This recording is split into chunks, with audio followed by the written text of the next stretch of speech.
top of mind. But let's jump into class. Really, kind of the first thing I want to talk about is active and passive income. So we talked a little bit last week. I'll try and get this on here. I'll move that. All right. Yeah, I can move that. All right. So we talked a little bit last week about passive income and how it's literally like having someone in your household that's working for you, right? And we achieve passive income basically by putting money into a bank or an investment or anywhere where we're making a return. Okay. And if we're making that return without doing anything personally, that's passive income. Okay. So when you get paid your savings in your savings account every month, that's passive income. If you put money in an investment and you get what's called a dividend, the company pays some dividend per share or some amount of money per share, that's passive income. If you put money in an investment and it's just growing and growing and growing, and that's passive income. Okay. So regardless of kind of where we are in our financial lives, it's really important to understand that passive income is extremely important in our financial lives because it simply brings more money to our situation that we didn't necessarily need to continue to work for. So in our case, I want everybody to understand the difference between active income and passive income. And quite simply, your active income is going to be what you're paid, what you're paid for the work that you do. And this comes usually in the form of a paycheck. And it's usually an hourly wage or something that for most of you is pretty easy for you to calculate. You know about how much money you're going to make, or you know how much money you're making per hour, you know how many hours you work, and therefore you know kind of what your paycheck's going to look like. So that is the difference between active and passive income.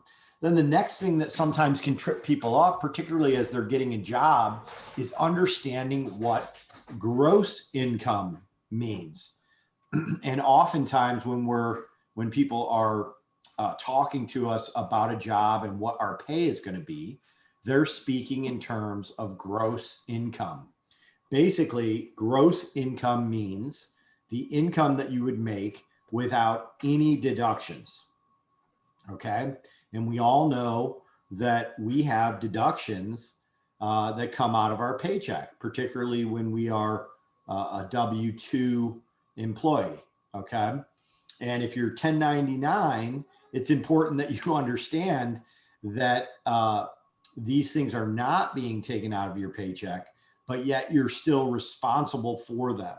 So it's important to understand kind of your designation as an employee, a W-2, or as a independent contractor, which would technically be a 1099. I know these numbers are confusing, but I think most of you probably know whether you're a W-2 or a 1099.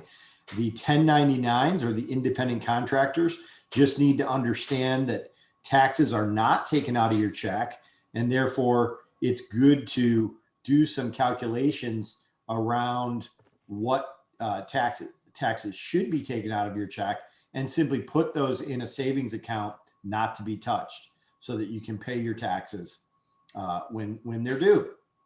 But let's talk a little bit more about the deductions. Deductions, and I've actually put a sample paycheck up here. You can see this is John Doe, pay period June 2nd through June 16th, 50 hours at a rate of $9. His gross pay is $450. And then you've got a year-to-date payment. And then out of that, we see that he's not being charged any federal income tax, probably because he falls below the first tier of the federal income tax. He's paying some Medicare, which is pulled out of his check. He's paying some state income tax, or actually no state income tax in this sense, but you may have some state income tax taken out. And then FICA, which is Social Security. And so, you know, and obviously Social Security, just everybody probably understands this, but Social Security is a government program that we all pay into as employers, and that money is kept and it's tracked, the money that you pay in, and then when you turn 65, you have the ability, or somewhere around 65, you have the ability to turn on Social Security, and you'll actually get a check. And so we all pay into that system with the goal that it serves as a backstop for our retirement. But if we learn anything in this financial literacy class, we're also going to work hard to have some investments and things that will serve us well in retirement. But the other thing that gets taken out of our gross pay are usually dependent on whether we're participating in these things is health insurance, a 401k, or in this case, a retirement account. And then, you know, any other thing that may be, you know, specific to a company. In this case, they have parking down. But these are the things that are typically pulled out of our paycheck. So even if we struggle to understand what gross income is versus what our net income is, which is all those deductions pulled out, what is that amount now? That's our net income. It's just good for you to be looking at that paycheck the first few times that you get it, right? Especially understanding, okay, here's what the hourly wage is. So after taxes and deductions, here's what my net hourly wage is, right? Just so that we have an understanding of what that expense is. And again, if you're 1099, it's important to understand no taxes are being taken out. The thing that I recommend for 1099 people, and I've been in a position where I've been 1099 at times in my life, I make sure that I have an account, specifically a savings account, that I put all that money in. So I would just do a quick calculation. If I know that I'm supposed to put 7 or 8% or 10% of my check away, I would just do that calculation each paycheck, and I would move that money so that I'm not tempted to spend it.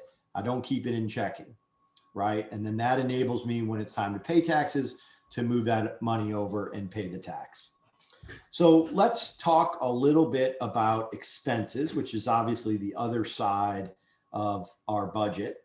You know, understanding our expenses obviously help us decide how to save, share, and spend our income, which are really the three ways that we handle money. We either save it, we share it, or we spend it. And I always like to take a moment when we talk about saving, sharing, and spending, and kind of figuring out that right balance. You know, a lot of my time around other step-up teachers and sometimes co-partners is it's explained to me that, you know, when, you know, when someone's going through really hard times and a family member or friend is there to maybe give them some money or something like that, they tend to want to return that favor, right? And so I just want to share with everybody that it's fine to share some of your money, but on some level, it's really important, particularly for some of the people in this class, to get back on their feet again, right? To start to build back a financial life. And so sometimes, and money is it's a tough thing, because a lot of times money comes between people, or, you know, when people want money, they want it. They don't want to be told, you know, I'm not going to give you any.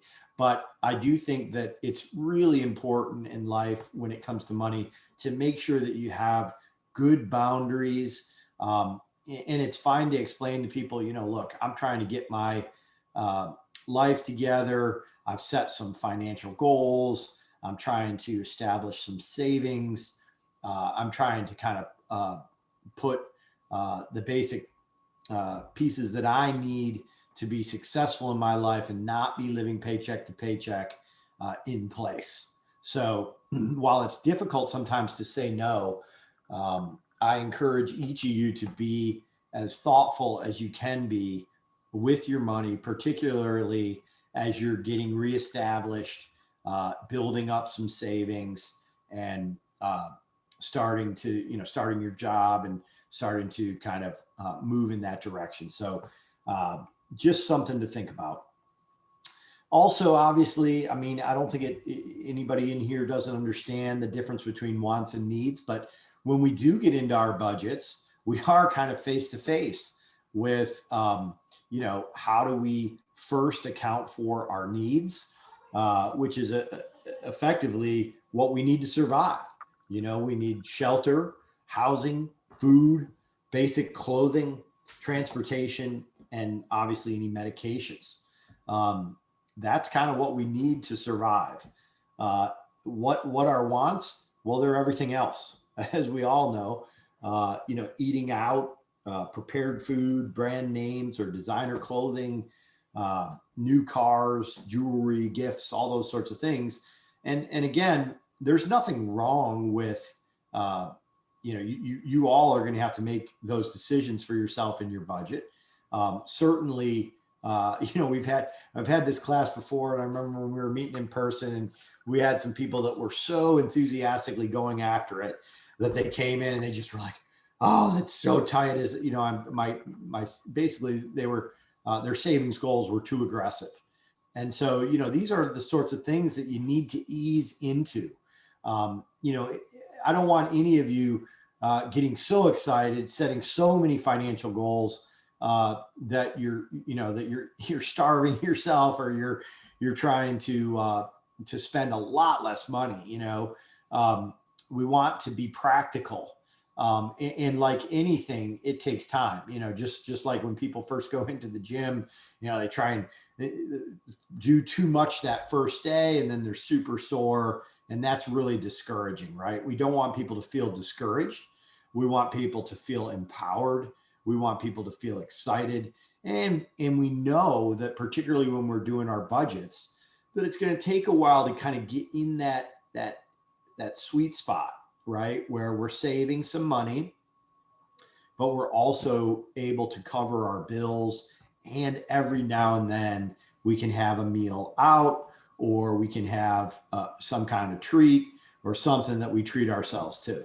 And I'm a big believer in this. And, we talked last time a lot about how the brain is wired, and what, just to go back to that, scientists have done a lot of research on this, and they basically know that the things that make us happy for long periods of time are called intrinsic in nature.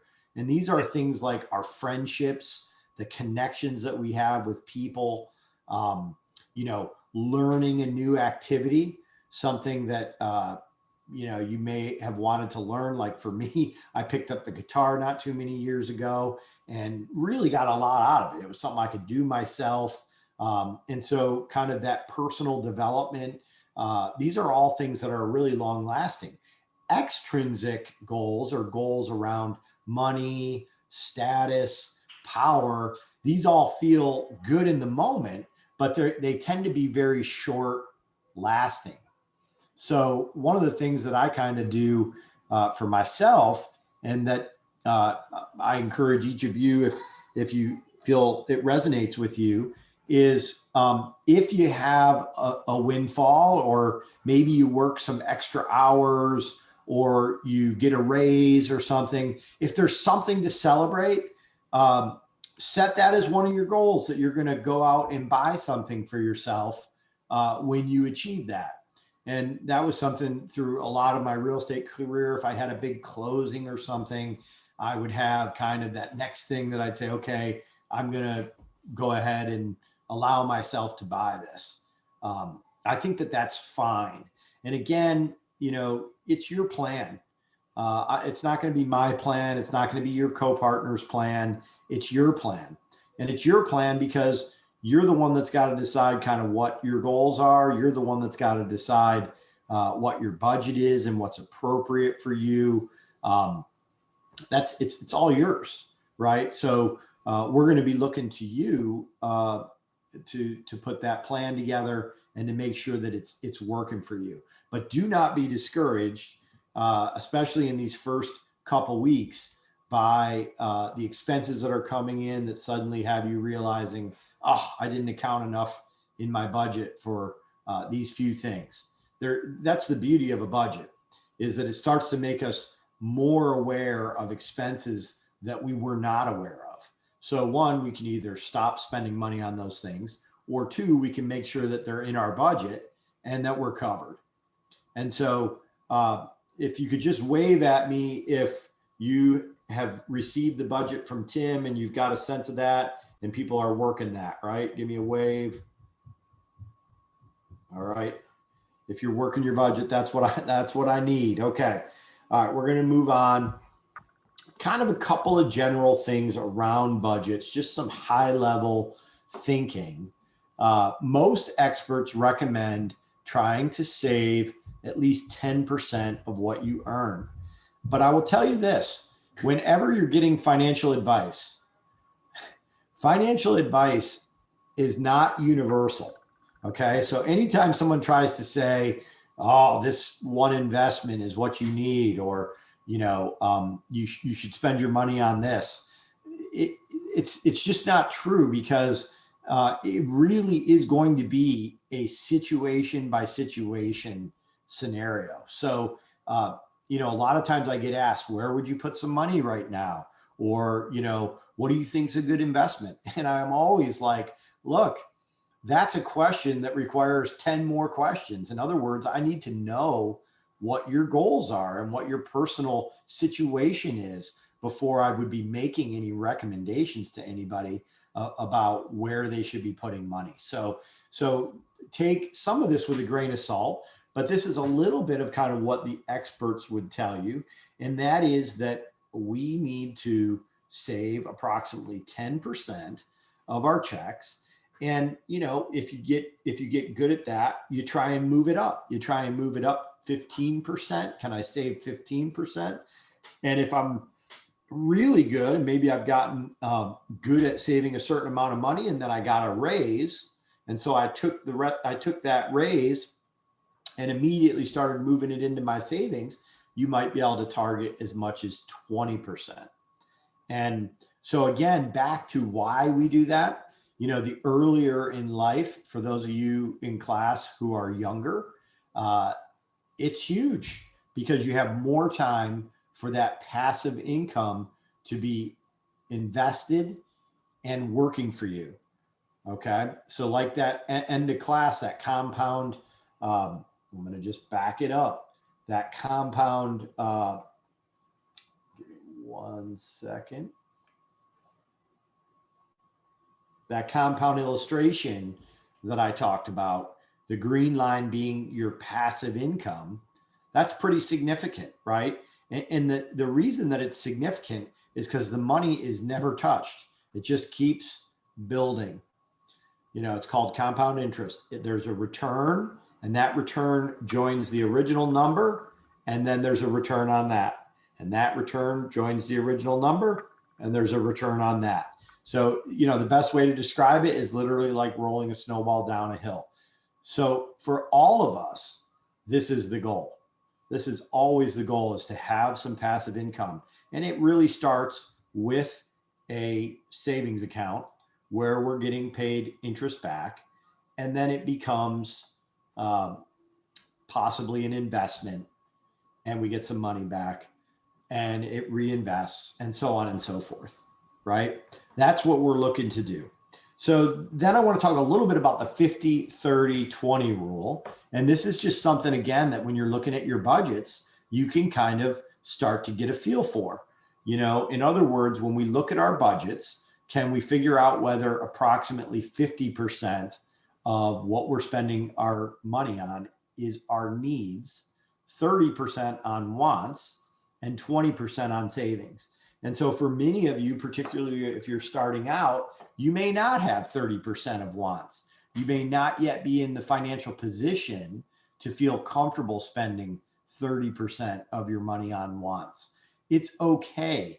The goal here is to put the building blocks in place, and then start to, adhere a little bit more to this kind of financial advice. All right.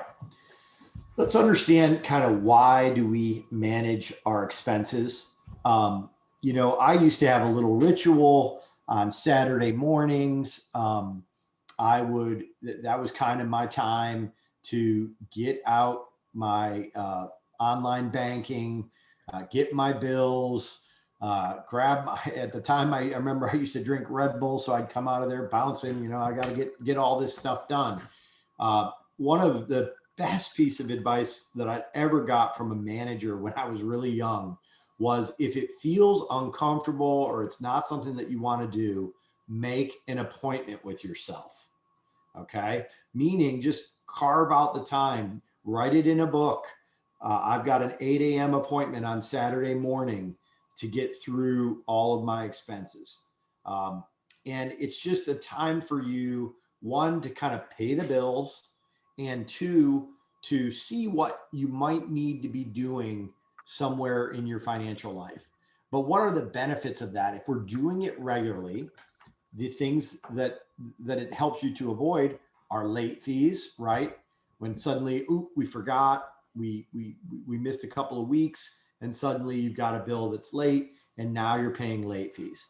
Interest on unpaid balances, for anybody that's ever been on the wrong side of a credit card, you know that this can add up in a hurry. Negative credit report entries.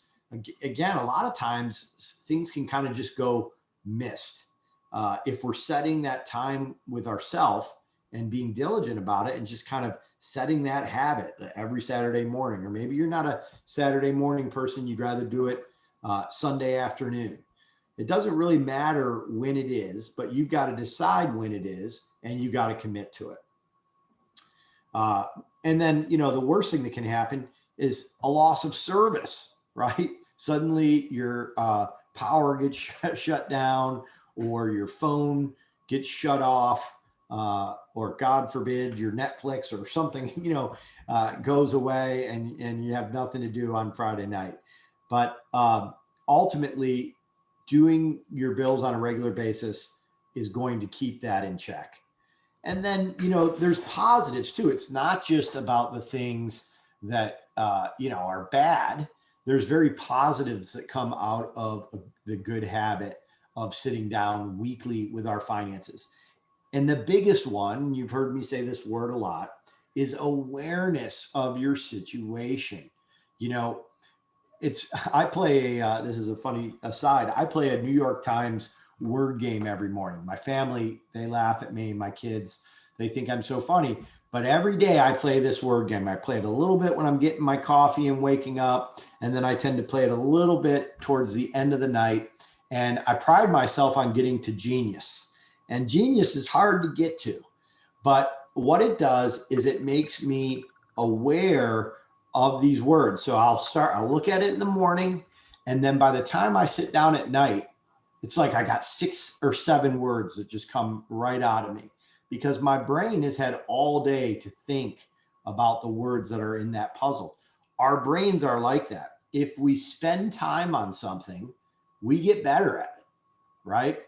And a lot of times we just don't want to spend the time. But if we start spending the time, we get through that uncomfortable phase. We start doing it, diligently every week. We get more comfortable, and it starts to promote an awareness of our situation, where we know a couple of things right off the bat that we need to do. We just start to know. And your budget's going to drive those things. Your goals are going to drive those things, and your financial statement is going to drive those things. So what we're trying to do is promote awareness. The other thing is, it's personal responsibility. We talked about this last week. You can't farm out exercise, right? No one's going to do the push-ups for you. You can't farm out your diet and your health. You can't farm out your relationships. No one's going to call your mom on Mother's Day for you. That's just not going to happen. So these are things that we need to remember. This is just personal responsibility. And then reassessment of any expenditures, particularly as we're doing our budgets, that doesn't align with your goals. And this happens early and often for those of you who are setting goals and then going out and living for a week and realizing some of the things that you might be spending money on, or realizing that you said you were going to go try and get a little second hustle job that you never called on. These are the things that we're left with. So when we sit down and we're going through these things on a Saturday, it's important to revisit those goals, get remotivated, and go out there and go after it. Right? Find that extra $100 that week. Find the ability to realign your expenses, to pull something out of the budget, to set another goal. Particularly if we're achieving the goals, let's continue setting more goals. So when we look at our budgets, I really want you to be looking at your income estimates as it relates to what you have coming in. And co-partners, let's make sure that we have that in the budget, that we know, okay, this is what's coming in. So pretty quickly we can see whether we're running at a surplus, we have enough money coming in to cover our expenses, or whether we're running at a deficit. And if we're running at a deficit, we then really have to make some tough decisions around, how are we going to get our budget right? It's got to we either got to have more income, or we got to reduce the expenses. And again, don't be discouraged. It's okay initially if you're running a really tight ship. And then as you get more comfortable and you can kind of see, okay, I am running at a surplus, there hasn't been any surprise expenses for a couple of weeks, then we know, okay, now I can be a little bit more comfortable, kind of breathe that sigh of relief. But initially it's pretty simple. We're just trying to organize ourselves, trying to understand those expenses, understand our income, ensure we're not spending more than we're making, and bringing intention, which is those goals. Remember, when we have the goals and we know that 40% of our happiness is really tied to intention, then it's incumbent upon us. We are responsible to continue to push ourselves to be setting goals and to be thinking through our actions during the day. And that little time on Saturday or Sunday where you're doing your bills and revisiting your goals and looking at your budget is going to go a long way to making you feel good that you're on the right track. So, when we review our budgets, we're ensuring that we have kind of that alignment. Are our goals coming through in that budget? If we said, look, I'm going to stop spending money on, bottled water, are we doing that? Are we seeing that we're bringing around our little jug and we're filling it at water fountains? When we review our budgets, we ensure we're not victims of fraud, right? We start to pick up on things. That's another thing. A lot of times where, a lot of fraud just goes undetected. Somebody is able to charge an account and something that maybe you thought shut down some time ago, or maybe there was a glitch. These are all things that we want to be on the lookout for. And then in general, as I said, it sharpens your financial skills. If you commit yourself to it and you're doing it once a week, 10 weeks from now, you're going to be so much better at it than you were that first week that you started, right? I'm in that stage with 9-year-old kids where they play a sport and they're expecting to step out on the basketball court and be Michael Jordan. All right. Why can't I dunk? You're 9. Okay. You're 9. It takes a long time for us, to acclimate, to get comfortable with these things. But I can assure you, if you put the time in, 10 weeks from now, if you do it for 10 minutes every weekend, you're going to feel like you've got a much better understanding of your situation. We go from being an ostrich, those ostriches are famous for tucking their head in the feathers. We go from being somebody who's tucking their head in the feathers to being somebody that really is starting to understand their situation. That's what it takes. It's not rocket science. And when we do our budget, we feel good, especially when we're starting to hit those goals. It just feels good. All right. All right. So now we're going to do a little bit of an in-class activity. I know that the budgets are something that you guys are probably doing most on your own. So I am going to pause here, and I am going to work a financial statement. Let me see. Can everybody see that okay? Okay. So I just want to go through this on a very basic level. I know when people hear financial statement, the first thing is, well, why do I got to do this? This just seems like extra work. Is this extra credit? No, it's not. This is the basics, right? And we do this much like I shared the analogy in last week's class. It's about turning on the light. If you want to clean your room, you need to turn on the light. It takes a lot longer to do it in the dark. So this is a tough thing. And I want to share, there was somebody that I was meeting with for some time that was an adult, was probably in his early 60s and was just terrified of finances. And someone gave him my name. And so we got talking, and after some time together, he got more comfortable with kind of sharing his situation. And so we agreed that we would try and get his situation into a statement. And lo and behold, when he came back to share it with me, he said, look, there's some things I can do and some things I can't. Can you help me get this stuff in? I did that, and it took a little bit of time. And then when I went to show him the numbers, I could literally see that he was shaking. He was shaking. And he was shaking because he was afraid of what the numbers were going to tell him. He had been the ostrich for a long time with the head and the feathers. And what he learned was it wasn't all that bad. In fact, I think he walked out of there and felt so much better about his situation, certainly understanding his situation. But I could see for him that it was really a struggle. Literally kind of trembling, as I put it in front of him. So I realized that this stuff is not easy. It's uncomfortable. And particularly if we've had some bad things happen or we have some debt, man, why do I even want to look at it? Is it so dire that I just want to leave it alone? Well, let me tell you, you're never going to get out of the situation you're in by not acknowledging it, right? We all know that in life. If we don't acknowledge some of the things that we're dealing with, we're not going to get out of that situation. That's where intention comes in, right? We talk about it. We don't have much control, right? But 40% of our happiness is where we spend our time with this thing in our head.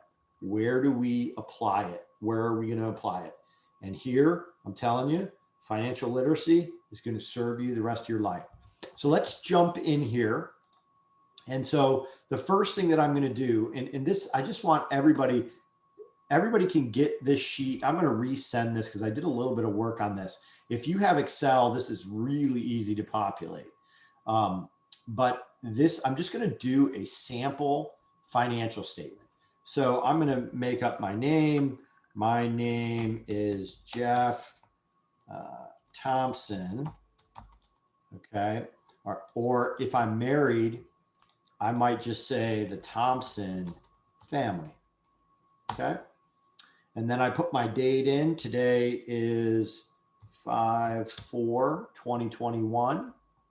And I don't really fill out any of this. This is going to fill out on the top itself. But then I go down and I'm going to start filling in my accounts. Okay. Pretty simple. And, for those of you who don't have a lot of accounts, bonus, really easy to do your financial statement, right? So let's say I have a checking account. I have a checking account with the Self-Help Credit Union. And that I'm just going to put in parentheses is a checking account. And of course, I already spelled self wrong. So we'll go back and correct that. And then I'm going to put in the date, and I'm just going to make that equal to this. And real quickly, I'm going to blow that up so that I can see it. All right.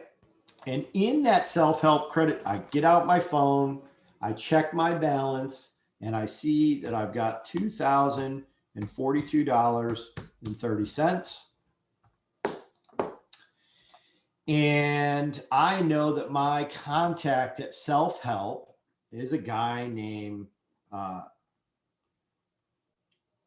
Ed Walker.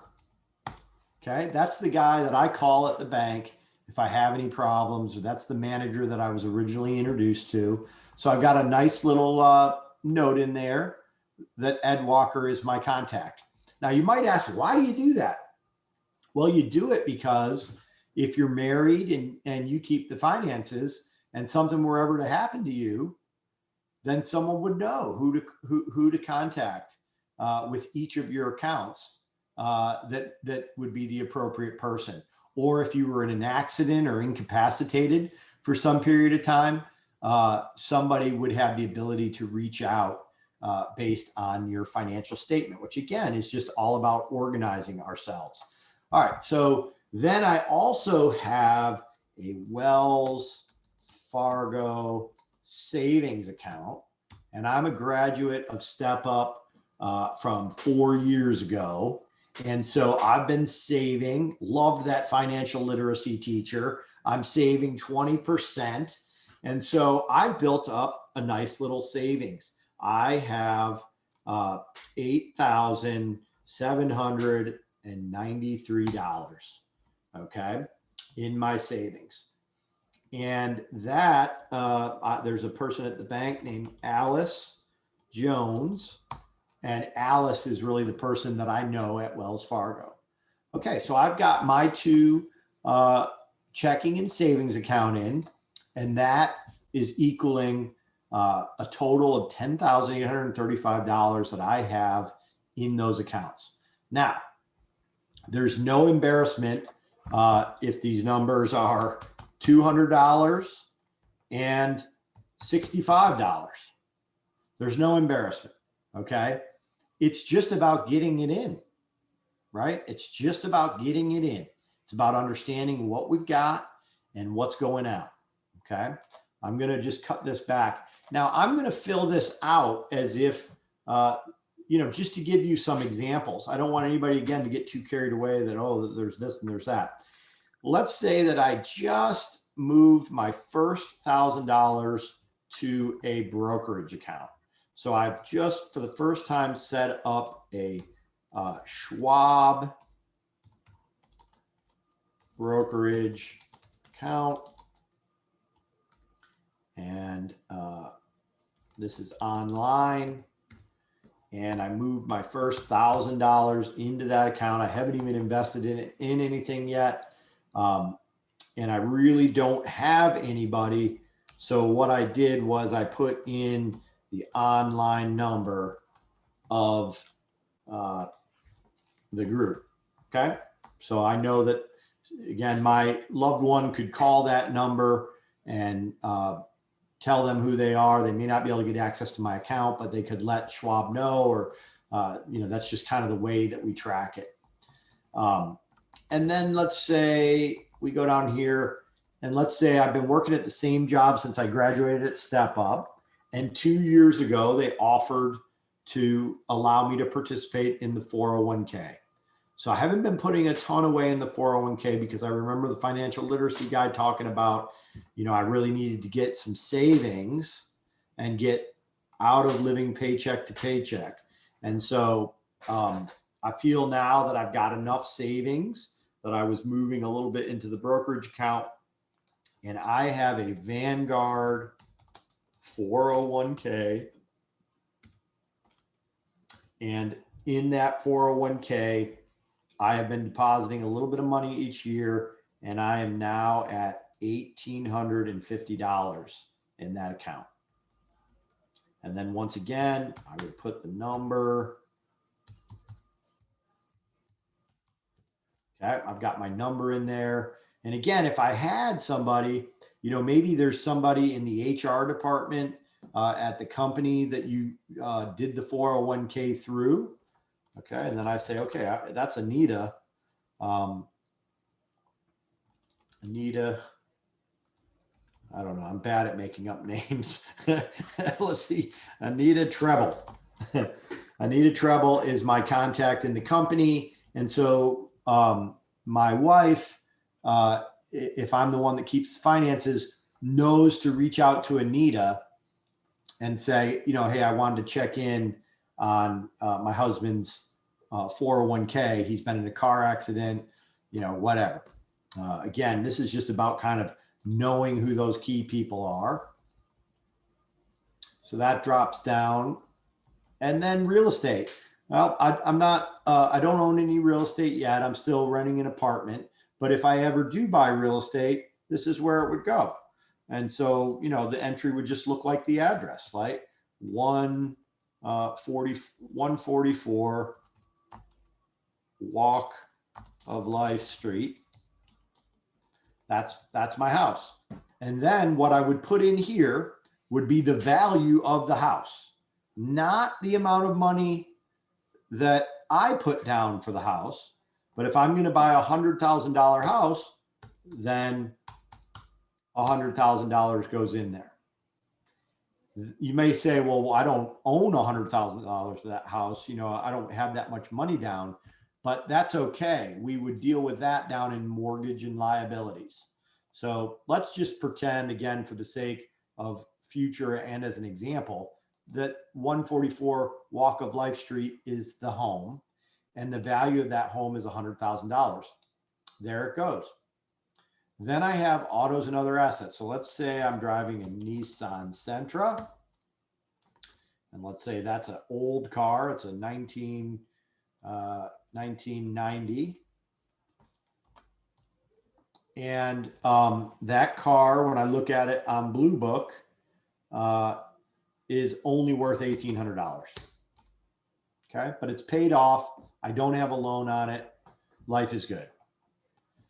Then I go down to mortgage and liabilities, and I remember I got the 144 Walk of Life Street, so I got a loan from the Self-Help Credit Union. They hooked me up with a mortgage, and I know that that mortgage rate is 3% on a 30-year fixed. Now, most of you probably don't know what that is. That's okay. But you would want to, if you ever have a real estate, you'd want to just kind of put in what that loan is. Okay. And I'm going to explain why we do this in a second. But let's say that loan is 90,000. So this is going to be a negative number. And I know most of you do not own real estate. I'm doing this purely for example purposes. Okay. But I would then say, again, who's my contact? Ed Walker is my contact at Self-Help Credit. So Ed was helpful in getting me into that mortgage. But then I also have a student loan. Okay. I did take some school. And so I have a federal student loan. And the balance on that is $5,200. And once again, I've spelled something wrong. Now, the loan rate on that is super low because it's a government program. And so it's only like 2%.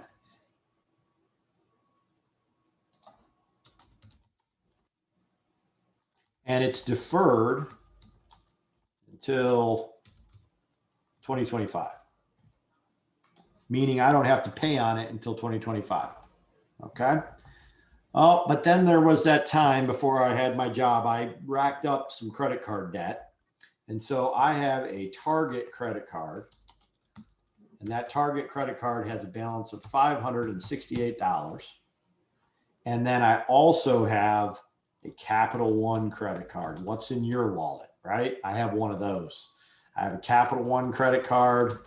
That Capital One credit card has got a $189 balance on it. Okay.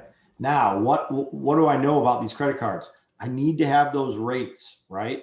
This is what's really important. If you have debt, listen up. You want to understand the interest rate that you're being charged on that debt. So in this case, I know that I've got my loan is at 3%. So I really should put that in there too. 3%. My federal student loan is 2%. My Target credit card is 15%. and my Capital One credit card is 19.9%. Okay. These are, as you might imagine, really high interest rates. Okay. So already as we do our financial statement and we start to look at the interest rates that we're being charged, the value of the money, the cost of borrowing that money when we run that credit card are these amounts. So right away, I'm able to say, I need to take out this balance, right? It's 19%. It's costing me the most by far, and I'm only $189 away. So if I'm looking at this with Mr. Thompson, the first thing I'm going to tell him is before you go and get a brokerage account, Mr. Thompson, you need to pay off this debt, right? You're right there. You might as well pay it off. Okay. So that's kind of what we're going to do. And the reason that we put this all in here is so that we start to have a sense of what our situation is. And you can see I've got the previous quarter. So maybe we did this in February. Let's see. Bear with me 1 second. I'll just get this formatted. So maybe I did this in February, and let's say I was at 1800. I was at 6890. And I start to be able to see the difference from the last quarter, right? So in this case,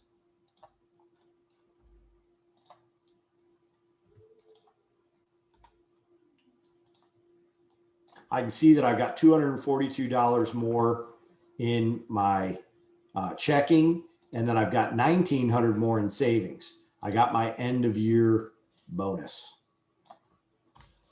Okay. So over the quarter, I've made 2145. Okay. So I start to track it against each other, but I just want everybody to start putting these in so that you have a better sense of your situation.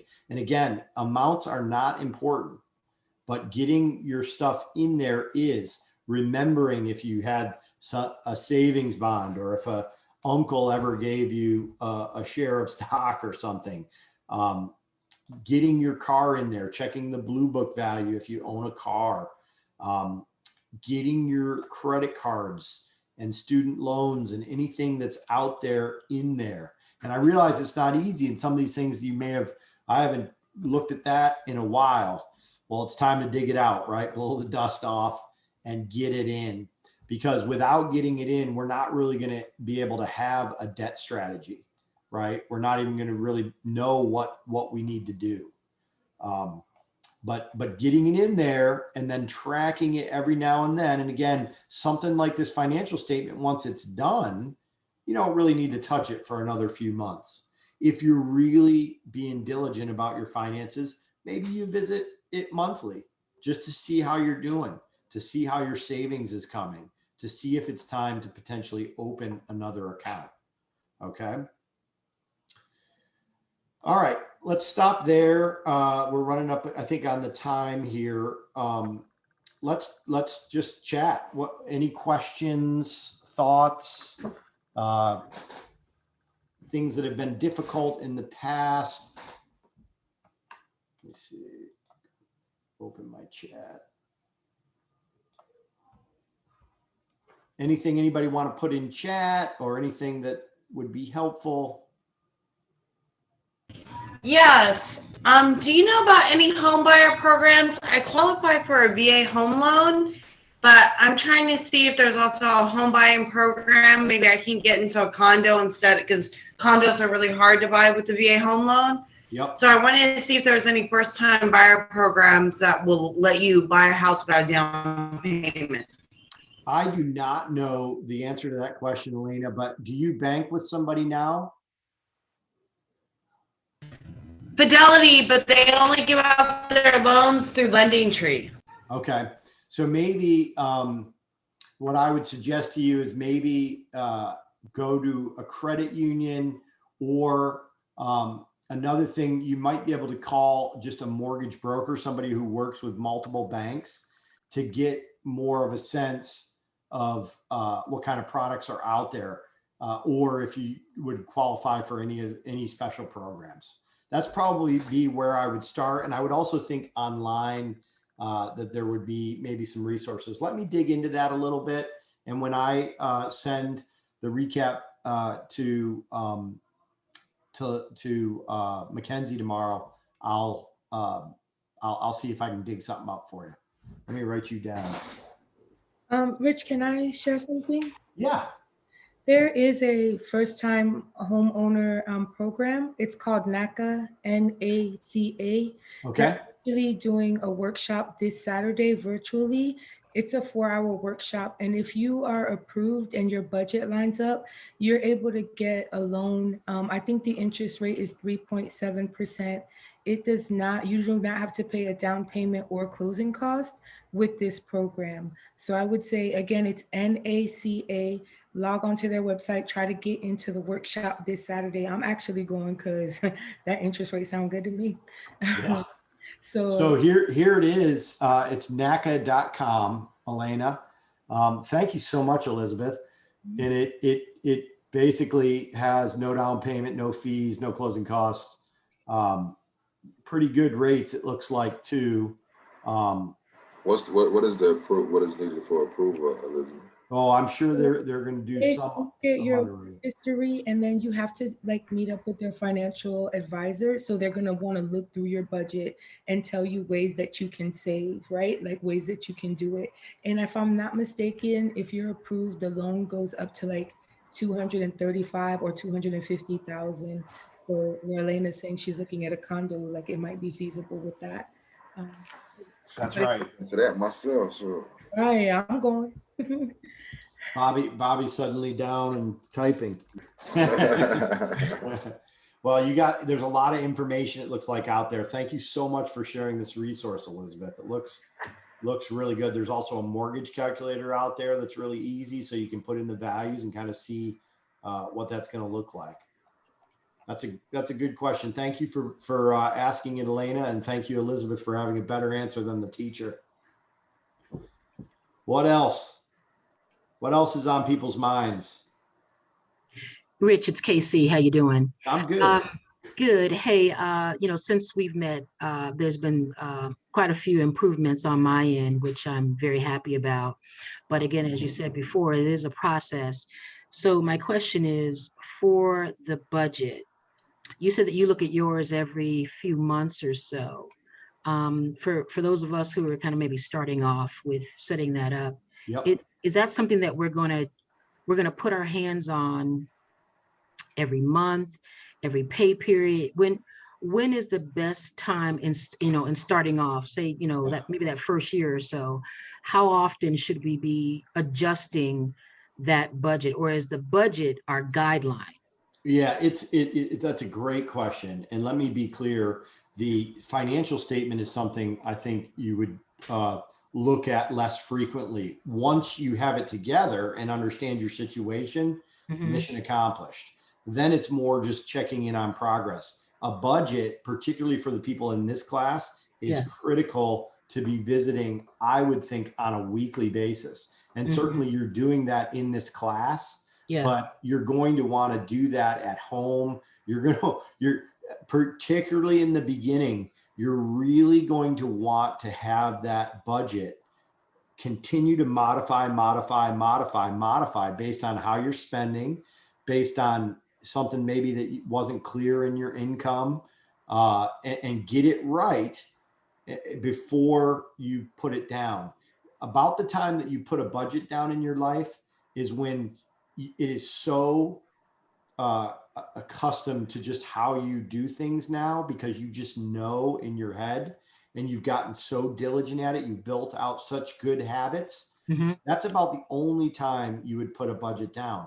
But if your income were to go up dramatically, or something were to happen in your life, you just pull that budget back out and just redo it. Make sure again that you're on the right track. But for purposes of this class, that budget is in many respects your Bible. Okay. I mean, that is something that you have got to really be modifying and working until you're running at a surplus, until you are seeing some money go into your savings each week and you're not having surprise expenses. Surprise expenses are great. Surprise, they got you, but now they need to go in the budget. You know, Hey, it's just quick thing, we something. got 1 minute, Rich. Okay. You know, if it's something that's going to pop up, let's just get it in the budget. Let's know that it's there. Any last minute questions? Thank you. Thank you, Casey, for putting yourself out there. Kudos to everybody that asks questions. And y'all, please take advantage of Mr. Rich now. He's great at helping individuals get their budget and stuff in order and creating a plan. So It's a lot take easier. advantage. It's a lot easier one-on-one, but I Yeah. am going to ask you to put your statement together so I can see your accounts and I can see, you know, your credit situation and that sort of stuff. The people that have done it though, it's helpful. Have a great week, guys. It's been good being with you tonight. All right, bye, Rich. All right. Mackenzie, give me an end recording. Oh, yeah. Thank you, Bob.